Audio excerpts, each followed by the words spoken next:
I'm Zimmerman from the Australian Institute of International Affairs in Western Australia, and today we have with us our National President, Kim Beazley. Pleasure being with you today, Kim. Thank you. We'll be also discussing the theme of our national conference, that is navigating the new international order. Now, Kim, in your opinion, what would be exactly the new international disorder? Well, as the title disorder implies, it's got multifaceted difficulties associated with it. So you've got a confessional struggle in the Islamic world there, which has offshoots into our political systems, engages us, creates an enormous array of difficult decision making about the extent to which you become engaged militarily, the character of the exchanges that you have in intelligence terms, the way in which we work out how we deal with and incorporate those sections of our community of an Islamic background, how we relate to Islamic powers elsewhere. That's immensely complicated, and we in Australia are right at the heart of it, with forces engaged in the conflict in Iraq and Syria, and of course everything that manifests itself in other Western countries that are similar to us manifests itself here. So that's all part of that. But there are loads of other problems. There's problems of the impact of potential national security impact, foreign policy impact of climate change. There is the state of the global economy has got elements to it which cause you constant worry. Well, these are the sorts of things that I think are going to be picked up at our national conference. We're very good at foreign policy in Australia, actually. We like to knock ourselves, but actually we're very stable and very committed power. And I think that we have quite a contribution to make and quite a conversation with ourselves about it. Thank you so much. Brilliant. Now, what would be the main flashpoints in the conference? Just continue from some points that you have raised now. Well, I hope there are no actual flashpoints in the conference. I hope that this will be a totally civilised discourse, and that we'll be able to advance our knowledge and make a valuable contribution to the debate in Australia on the sorts of issues of that relate to the struggles in the Islamic world, the climate change issues, the economic issues, character of relations in the Asian region, role of China, these sorts of how we respond to that. These are the sorts of things in which Australia makes a good contribution to our allied partnerships, as well as working out our own fate and those elements which are in our hands. We are. I found when I was ambassador to the United States that we were really valued by them as what I term a muse. That is, we weren't actually there necessarily to do any particular activity, though we do a lot. We were there for a decent conversation.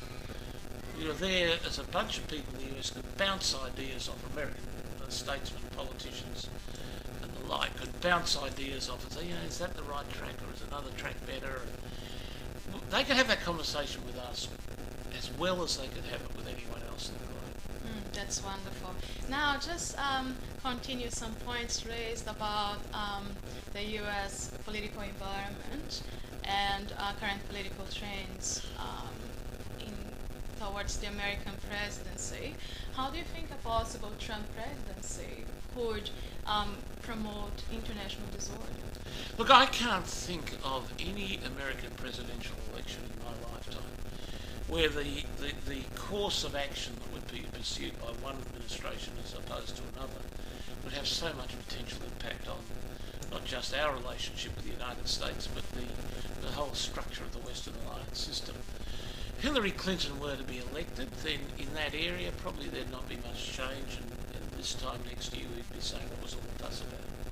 If Trump is elected, it will be, the impact of it will be ranged from the difficult to the catastrophic, and it will be an enormous and one relationship which hasn't felt the wrath of Trump upon it. And he would discover very quickly that we have an immensely close and valuable intelligence, military relationship, and economic relationship with the US. We were not a party that could be utilised, abused by the way in which he's abused others. And yet we have an interest not so much in the character of the relationship between us, which has got very solid underpinnings, but the impact of American policy under Trump in the region around us, which if he were to implement what he says he would do, and it's always a mistake to assume a politician won't. Trump believes what he's saying. If he does what he says he would do, we would confront a really serious economic problem in the region around us. Now, what does that mean for us? Well, what it imposes on our leadership is an obligation for and a preparedness to discuss in very tough terms with the people who have been Trump's administrators what we think is erroneous in their course of action and where they need to back off. It would be a more complex conversation that we'd have with the United States than we've ever had before. Another point that I just would like to listen your reflections on regards to Trump. What I find really interesting is that he makes statements and then the following day he backflips. So to have an American president that not necessarily is 100% stable on the way he carries himself, that could potentially be very complicated for Australia and Southeast Asia and India Pacific.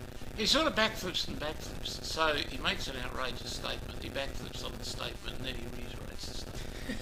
You know, it's not quite the classic backflip process. I mean, I think he has a view, though he is modifying his campaign at the moment in intelligent ways, which gives him a chance to win.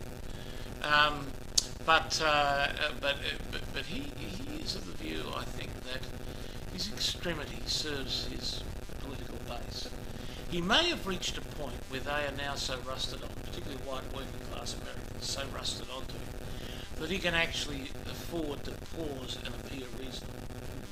Because in a sense they understand the subliminal language.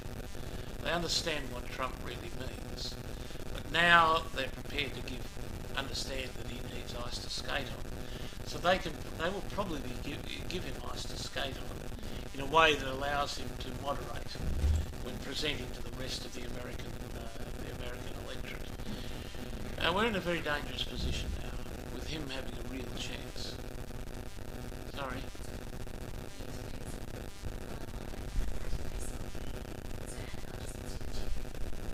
It isn't.